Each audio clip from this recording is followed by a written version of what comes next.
ನಮಸ್ಕಾರ ವೀಕ್ಷಕರೇ. ಆಂಧ್ರ DCM Tollywood power star Pawan Kalyan ಮತ್ತೊಂದು ಮೇಜರ್ ವಿಚಾರದೊಂದಿಗೆ ಕಮ್ ಬ್ಯಾಕ್ ಮಾಡ್ತಾ ಇದ್ದಾರೆ. ಅಂದಹಾಗೆ ಈ ಬಾರಿ ಸನಾತನ ವಿಚಾರದ ಬಗ್ಗೆ ಮಾತನಾಡದೆ ಸ್ಟ್ರೈಟ್ ಆಗಿ ತಮಿಳುನಾಡು ಪಾಲಿಟಿಕ್ಸ್ಗೆ ಚಾಟಿ ಬೀಸಿದ್ದಾರೆ. ಡಿಎಂಕೆ ಮಾತ್ರವಲ್ಲದೆ ಹೊಸ ಪಕ್ಷ ಆರಂಭಿಸಿರೋ ದಳಪತಿ ವಿಜಯ್ಗೂ ಕೂಡ ಮೊಟ್ಟಿ ನೋಡಿಕೊಳ್ಳೋ ಹಾಗೆ ಟಾಂಗ್ ಕೊಟ್ಟಿದ್ದಾರೆ.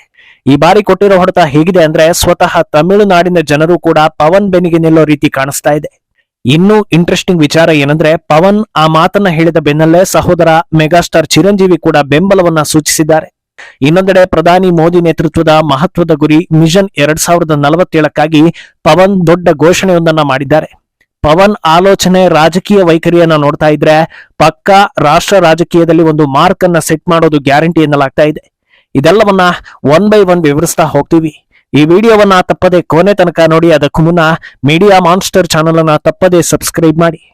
ಎಸ್, ಭಾರತದಲ್ಲಿ ತಮ್ಮ ಜೀವನಕ್ಕಿಂತ ಹೆಚ್ಚಾಗಿ ಸಿನಿಮಾ ಹುಚ್ಚು ಹಿಡಿಸ್ಕೊಂಡವರ ಸಾಲಲ್ಲಿ ಕರ್ನಾಟಕ ಹಿಂದಕ್ಕಿದೆ ಅನ್ನೋದು ಗೊತ್ತಿರೋದೆ. ಆದ್ರೆ ಮುಂದಕ್ಕೆ ಯಾರಿದ್ದಾರೆ ಅಂತ ನೋಡಿದ್ರೆ ಅದರಲ್ಲಿ ತಮಿಳುನಾಡಿಗೆ ಮೊದಲ ಸ್ಥಾನ ಅನ್ನೋದು ಕೂಡ ಅಷ್ಟೇ ನಿಜ. ಆದ್ರೆ ಸಿನಿಮಾ ಗುಂಗಲ್ಲಿ ರಾಜಕೀಯ ನಾಯಕತ್ವ, ಆಡಳಿತ, ಈ ರೀತಿಯ ಅತ್ಯಂತ ಮಹತ್ವ ಪ್ರಮುಖ ವಿಚಾರಗಳನ್ನ ಗಾಳಿಗೆ ತೂರ್ತಾ ಇರೋ ಜನರಿಗೆ ಈಗ ಅದೇ ಸಿನಿಮಾ ಲೋಕದ ಸೂಪರ್ ಸ್ಟಾರ್ ಒಬ್ರು ನೀತಿ ಪಾಠವನ್ನ ಮಾಡ್ತಾ ಇದ್ದಾರೆ. ಪವನ್ ಮಾತಲ್ಲಿ ಕ್ಲಾರಿಟಿ ಇದೆ, ಅವರು ಸರಿಯಾದ ವಿಚಾರವನ್ನ ಹೇಳ್ತಾ ಇದ್ದಾರೆ, ಅವರಿಗೆ ನಾವು ಬೆಂಬಲವನ್ನ ಕೊಡ್ಲೇಬೇಕು ಅನ್ನೋದನ್ನ ಈ ಹಿಂದೆ ಲಡ್ಡು ವಿಚಾರದಲ್ಲಿ ತಮಿಳುನಾಡು ಜನರು ಒಪ್ಪಿಕೊಂಡಿದ್ರು. ಈಗ ತ್ರಿಭಾಷಾ ಸೂತ್ರದಲ್ಲಿ ನಾಲಿಗೆ ಹರಿಬಿಟ್ಟ ಸ್ಟಾಲಿನ್ಗೂ ಕೂಡ ಪವನ್ ಚಾಟಿ ಬೀಸಿದ್ದು, ಇದಕ್ಕೆ ಅವರಿಂದ ಯಾವ ಉತ್ತರ ಬರಬಹುದು ಅನ್ನೋದು ಎಲ್ಲರ ಕುತೂಹಲಕ್ಕೆ ಕಾರಣವಾಗ್ತಾ ಇದೆ. ನಿಮಗೆ ಹಿಂದಿಯಿಂದ ಅಷ್ಟೊಂದೆಲ್ಲ ಸಮಸ್ಯೆ ಆಗ್ತಾ ಇದೆ ಅಂದ್ರೆ ತಮಿಳು ಸಿನಿಮಾಗಳನ್ನ ಯಾಕೆ ಹಿಂದಿಗೆ ಡಬ್ ಮಾಡ್ತೀರಾ? ಹಿಂದಿ ಮಾತಾಡೋ ರಾಜ್ಯಗಳಿಂದ ನಿಮಗೆ ಇನ್ಕಮ್ ಬೇಕು, ಆದ್ರೆ ಆಮೇಲೆ ಆ ಭಾಷೆ ಬಗ್ಗೆ ವಿರೋಧ ಮಾಡ್ತೀರಾ. ನನಗೆ ಒಂದು ವಿಷಯ ಅರ್ಥ ಆಗ್ತಾ ಇಲ್ಲ, ಸಂಸ್ಕೃತವನ್ನು ಯಾಕೆ ನೀವು ವಿರೋಧ ಮಾಡ್ತಾ ಇದ್ದೀರಾ ಅಂತ. ಹಿಂದಿ ಮೇಲೆ ಅಷ್ಟೆಲ್ಲ ವೈಷಮ್ಯ ಇದ್ರೂ ನಿಮ್ಮ ಪ್ರತಿ ಸಿನಿಮಾ ರಿಲೀಸ್ ಆದಾಗ ಬಾಲಿವುಡ್ ಕಡೆಯಿಂದ ದುಡ್ಡು ಬರಬೇಕು ಅಂತ ಆಸೆ ಪಡ್ತೀರಾ. ಇದ್ಯಾವ ಲಾಜಿಕ್ಕು? ಭಾರತದಲ್ಲಿ ಹಲವು ಭಾಷೆಗಳಿವೆ ಹಾಗೂ ಆ ಭಾಷೆಗಳಿಗೆ ಅದರದ್ದೇ ಆದ ಸಂಸ್ಕೃತಿ ಇದೆ. ಭಾರತಕ್ಕೆ ಎಲ್ಲಾ ಭಾಷೆಗಳು ಕೂಡ ಅತ್ಯಗತ್ಯವಾಗಿದೆ. ಯಾರಾದ್ರೂ ಭಾರತದ ಐಕ್ಯತೆಯನ್ನ ಹಾಳು ಮಾಡೋದಕ್ಕೆ ನೋಡಿದ್ರೆ ನನ್ನಂತೆ ಸಾವಿರಾರು ಜನರು ಇದರ ವಿರುದ್ಧ ದನಿಯನ್ನ ಏರಿಸ್ತಾರೆ.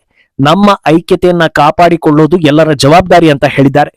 ಅಂದಾಗೆ ಇದು ಡಿಎಂಕೆ ಪಾಲಿಗೆ ಖಂಡಿತವಾಗಿಯೂ ಮುಟ್ಟಿ ನೋಡಿಕೊಳ್ಳುವಂತ ಹೊಡೆತ. ಯಾಕಂದ್ರೆ ತಮಿಳುನಾಡಲ್ಲಿ ಮುಕ್ಕಾಲುವಾಸಿ ಮೀಡಿಯಾ ಇರೋದು ಡಿಎಂಕೆ ಕುಟುಂಬದ ಕೈಯಲ್ಲಿ. ದೊಡ್ಡ ದೊಡ್ಡ ಪ್ರೊಡಕ್ಷನ್ ಹೌಸ್ ಇರೋದು ಡಿಎಂಕೆ ಕುಟುಂಬದ ಕೈಯಲ್ಲೇ. ಸನ್ ಪಿಕ್ಚರ್ಸ್ ಅಂತ ದೊಡ್ಡ ಪ್ರೊಡಕ್ಷನ್ ಸಂಸ್ಥೆ ದೊಡ್ಡ ದೊಡ್ಡ ಸ್ಟಾರ್ ಗಳನ್ನ ಬಿಟ್ಟು ಮತ್ಯಾರಿಗೂ ಹಣ ಹಾಕೋದಿಲ್ಲ. ದೊಡ್ಡ ಸ್ಟಾರ್ ಗಳಿಗೆ ಮಾತ್ರ ಹಣ ಹಾಕ್ತಾರೆ ಅಂದ್ರೆ ಅವರ ಬಿಸ್ನೆಸ್ ಕೇವಲ ತಮಿಳುನಾಡಿಗೆ ಸೀಮಿತ ಆಗಿರೋದಿಲ್ಲ. ಆಲ್ ಓವರ್ ಇಂಡಿಯಾ, ಅದರಲ್ಲೂ ಹಿಂದಿ ಮಾತಾಡೋ ರಾಜ್ಯಗಳು ಬಾಲಿವುಡ್ ನಲ್ಲಿ ಓಡ್ಲಿಲ್ಲ ಅಂದ್ರೆ ಅರ್ಧಕ್ಕರ್ಧ ಬಿಸ್ನೆಸ್ ಗೋವಿಂದ ಆಗುತ್ತೆ.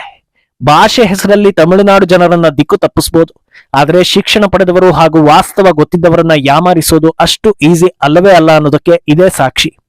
ನೋಡಿದಂತೆ ನಡೀಬೇಕು ಅಂದ್ರೆ ನಮಗೆ ಬಾಲಿವುಡ್ ಬಿಸ್ನೆಸ್ ಬೇಡವೇ ಬೇಡ, ಇನ್ ಮುಂದೆ ಯಾವ ಸಿನಿಮಾವನ್ನು ಡಬ್ ಮಾಡೋದಿಲ್ಲ, ನಮಗೆ ತಮಿಳುನಾಡು ಬಿಸ್ನೆಸ್ ಮಾತ್ರ ಸಾಕು ಅಂತ ಒಪ್ಕೊಳ್ಬೇಕು. ಅದು ಸಾಧ್ಯವಾಗುತ್ತಾ ಅನ್ನೋದು ಈಗ ಇರೋ ಸವಾಲು. ಈ ಪಾಯಿಂಟ್ ಹೇಳಿದ್ಮೇಲೆ ಇದು ನಟ ವಿಜಯ್ಗೂ ತಾಗುತ್ತೆ ಅನ್ನೋದನ್ನ ಹೊಸದಾಗಿ ಹೇಳಬೇಕಾಗಿಲ್ಲ. ಡಿಎಂಕೆಯ ಬಿ ಟೀಮ್ ಅನ್ನೋ ಟಾಕ್ ಇದ್ರು ತ್ರಿಭಾಷಾ ಸೂತ್ರದ ಹೆಸರಲ್ಲಿ ಸ್ಟಾಲಿನ್ ದನಿ ಏರಿಸ್ತಾ ಇದ್ದ ಹಾಗೆ ವಿಜಯ್ ಕೂಡ ಬೆಂಬಲ ಕೊಟ್ರು. ಸ್ಟೇಜ್ ಮೇಲೆ ಸಿಗ್ನೇಚರ್ ಹಾಕಿಕೊಂಡು ದೊಡ್ಡ ಸುದ್ದಿ ಆದ್ರು. ಆದ್ರೆ ಇದೇ ವಿಜಯ್ ಸಿನಿಮಾಗಳಿಗೆ ಹಿಂದಿ ರಾಜ್ಯಗಳಲ್ಲಿ ದೊಡ್ಡ ಮಾರ್ಕೆಟ್ ಇದೆ ಅನ್ನೋದು ಕೂಡ ಅಷ್ಟೇ ದೊಡ್ಡ ವಿಚಾರ. ಪ್ಯಾನ್ ಇಂಡಿಯಾ ಕಾನ್ಸೆಪ್ಟ್ ವಿಜಯ್ಗೆ ವರ್ಕ್ ಆಗದೆ ಇದ್ರು ಅವರ ರೀಸೆಂಟ್ ಸಿನಿಮಾಗಳು ಏನಿಲ್ಲ ಅಂದ್ರೂ ತೆಲುಗು ಹಾಗೂ ಹಿಂದಿಗೆ ಕಂಪಲ್ಸರಿ ಡಬ್ ಆಗಿ ರಿಲೀಸ್ ಆಗ್ತಾ ಇವೆ.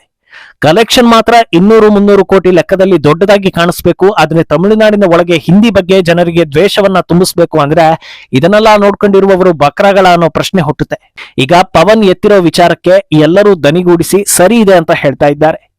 ಇನ್ನು ಪವನ್ ನಡೆಯ ತೂಕವನ್ನ ಹೆಚ್ಚಿಸ್ತಾ ಇರೋದು ಸಹೋದರ ಹಾಗೂ ಮೆಗಾಸ್ಟಾರ್ ಚಿರಂಜೀವಿ ಕೊಟ್ಟ ಬೆಂಬಲ. ಅಂದಹಾಗೆ ಪವನ್ ಈ ಹೇಳಿಕೆಯನ್ನ ಕೊಟ್ಟಿದ್ದು ಜನಸೇನಾ ಜಯಕೇತನಂ ಸಭೆಯಲ್ಲಿ. ಇದನ್ನ ರೆಫರೆನ್ಸ್ ಆಗಿಟ್ಕೊಂಡು ಟ್ವೀಟ್ ಮಾಡಿರೋ ಚಿರಂಜೀವಿ, ಸಹೋದರ ಪವನ್, ನಿನ್ನ ಮಾತುಗಳು ಹಾಗೂ ವಿಚಾರಗಳ ವಿನಿಮಯ ಎಲ್ಲವೂ ಮನ ಮುಟ್ಟುವಂತಿತ್ತು. ನಿನ್ನ ಸಭೆಗಳಿಗೆ ಜನಸಾಗರವೇ ಸೇರ್ತಾ ಇರೋದನ್ನ ನೋಡೋದಕ್ಕೆ ಬಹಳ ಸಂತೋಷವಾಗುತ್ತೆ. ದಿನ ದಿನ ನೀನು ಹಾಗೂ ನಿನ್ನ ಸೈನ್ಯ ಬೆಳೆಯೋದನ್ನ ನೋಡೋದಕ್ಕೆ ನಮಗೆ ಹೆಮ್ಮೆ ಆಗ್ತಾ ಇದೆ. ನಿನಗೆ ದೊಡ್ಡ ಯಶಸ್ಸು ಸಿಗಲಿ ಅಂತ ಆಶಿಸ್ತೇನೆ. ಜನ ಸೈನಿಕರು ಅಂದ್ರೆ ಜನಸೇನಾ ಪಕ್ಷದ ಕಾರ್ಯಕರ್ತರಿಗೂ ಆಲ್ ದ ಬೆಸ್ಟ್ ಅಂತ ಹೇಳಿದ್ದಾರೆ. ಅಂದಹಾಗೆ ಈ ಟ್ವೀಟ್ ನಲ್ಲಿ ಎಲ್ಲೂ ಚಿರಂಜೀವಿ ನೇರವಾಗಿ ಭಾಷೆ ವಿಚಾರಕ್ಕೆ ಎಂಟ್ರಿ ಕೊಟ್ಟಿಲ್ಲ. ಆದ್ರೆ ಇಲ್ಲಿ ತನಕ ಪವನ್ ಕಲ್ಯಾಣ್ ಎಷ್ಟೋ ಸಭೆ ಸಮಾರಂಭವನ್ನು ನಡೆಸಿದ್ರು ಎಲ್ಲದಕ್ಕೂ ಚಿರಂಜೀವಿ ರಿಯಾಕ್ಟ್ ಮಾಡ್ತಾ ಇರ್ಲಿಲ್ಲ. ಆದ್ರೆ ಪರ್ಟಿಕ್ಯುಲರ್ ಆಗಿ ಈ ವಿಚಾರಕ್ಕೆ ಬೆಂಬಲ ಕೊಡ್ತಾ ಇದ್ದಾರೆ ಅಂದ್ರೆ ಭಾಷೆ ವಿಚಾರದಲ್ಲಿ ಚಿರಂಜೀವಿ ನಿಲುವು ಕೂಡ ಇದೆ ಅಂತ ಹೇಳಲಾಗ್ತಾ ಇದೆ. ಅಂದಹಾಗೆ ಪವನ್ ಹೇಳಿಕೆ ಸೋಷಿಯಲ್ ಮೀಡಿಯಾದಲ್ಲಿ ಈಗಾಗಲೇ ದೊಡ್ಡ ಇಂಪ್ಯಾಕ್ಟ್ ಮಾಡೋದಕ್ಕೆ ಶುರು ಮಾಡಿದೆ. ಬಹುತೇಕ ಜನರು ಸರಿಯಾದ ವಿಚಾರವನ್ನ ಎತ್ತಿದ್ದೀರಾ ಅಂತ ಹೇಳ್ತಾ ಇದ್ರೆ, ಉತ್ತರ ಭಾರತದ ಜನರು ಇನ್ನು ಮುಂದೆ ತಮಿಳು ಸಿನಿಮಾಗಳನ್ನ ಹಿಂದಿಗೆ ಡಬ್ ಮಾಡೋದನ್ನ ಕಂಪ್ಲೀಟ್ ಆಗಿ ನಿಲ್ಲಿಸಬೇಕು ಅಂತ ಅಭಿಪ್ರಾಯವನ್ನ ಹೊರ ಹಾಕ್ತಾ ಇದ್ದಾರೆ. ಅಲ್ಲದೆ ಇನ್ನೂ ಒಂದಷ್ಟು ಜನರು ಪವನ್ ಡೇರಿಂಗ್ ಅನ್ನ ಕೊಂಡಾಡ್ತಾ ಇದ್ದಾರೆ. ಭಾರತ ಇತಿಹಾಸದಲ್ಲಿ 95% ನಟರು ಎಲ್ಲಿ ತಮ್ಮ ಕೆರಿಯರ್ಗೆ ಕುತ್ತು ಬರುತ್ತೋ ಅನ್ನೋ ಕಾರಣಕ್ಕೆ ಹಿಂದುತ್ವದ ವಿರುದ್ಧ ಮಾತನಾಡಿಕೊಂಡು ಅಥವಾ ದನಿ ಏರಿಸಬೇಕಾದ ವಿಚಾರದಲ್ಲಿ ಸೈಲೆಂಟ್ ಆಗಿದ್ದುಕೊಂಡು ನಿಜ ಜೀವನದಲ್ಲೂ ನಾಟಕ ಮಾಡ್ಕೊಂಡು ಬದುಕ್ತಾ ಇರ್ತಾರೆ. ಆದ್ರೆ ಪವನ್ ದೊಡ್ಡ ಸ್ಟಾರ್ ಆಗಿದ್ದು ಮುಂದೆ ಅವರ ಸಾಲು ಸಾಲು ಸಿನಿಮಾಗಳು ರಿಲೀಸ್ಗೆ ಬಾಕಿ ಇದ್ರು ಯಾವುದೇ ಟೆನ್ಷನ್ ಇಲ್ಲದೆ ಏನು ಹೇಳ್ಬೇಕು ಅದನ್ನ ಹೇಳ್ತಾ ಇದ್ದಾರೆ. ಇದೇ ಕಾರಣಕ್ಕೆ ಪವನ್ ರನ್ನ ಟ್ರೂ ಸನಾತನಿ ಅಂತ ಎಲ್ಲರೂ ಹೇಳ್ತಾ ಇರೋದು. ಇನ್ನು ಇದೇ ಕಾರ್ಯಕ್ರಮದಲ್ಲಿ ಪವನ್ ಕಲ್ಯಾಣ್ ತೊಟ್ಟಿರೋ ಇನ್ನೊಂದು ಸಂಕಲ್ಪ ಅಂದ್ರೆ ಅದು ವಿಕಸಿತ ಭಾರತ 2047 ಮಿಷನ್ಗಾಗಿ ತಮ್ಮ ಕಡೆಯಿಂದ ದೊಡ್ಡ ಕೊಡುಗೆಯೊಂದನ್ನ ಕೊಡೋದಾಗಿ ಅನೌನ್ಸ್ ಮಾಡಿರುವುದು. 2047 ಹೊತ್ತಿಗೆ ಜನಸೇನಾ ಕಡೆಯಿಂದ 100 ಸಮರ್ಥ ನಾಯಕರನ್ನ ನಾವು ಹುಟ್ಟು ಹಾಕ್ತೀವಿ ಅಂತ ಪವನ್ ಹೇಳಿದ್ದಾರೆ. ಆಂಧ್ರ ಹಾಗೂ ತೆಲಂಗಾಣ ಕಡೆಯಿಂದ ಸುಮಾರು 100 ಸಮರ್ಥ ಯುವಕರನ್ನ ನಾವು ಬೆಳೆಸ್ತೀವಿ. ದೇಶವನ್ನ ಕಟ್ಟಿ ಬೆಳೆಸೋದ್ರಲ್ಲಿ ಮುಂದೆ ಇವರ ಪಾತ್ರ ಕೂಡ ದೊಡ್ಡದಾಗಿರುತ್ತೆ ಅಂತ ಅನೌನ್ಸ್ ಮಾಡಿದ್ದಾರೆ. ಅಲ್ಲದೆ ತಮ್ಮ ದಾರಿಯನ್ನ ನೆನಪಿಸಿಕೊಂಡಿರೋ ಪವನ್ 2019ರಲ್ಲಿ ನಾವು ಹೀನಾಯವಾಗಿ ಸೋತಿದ್ವಿ.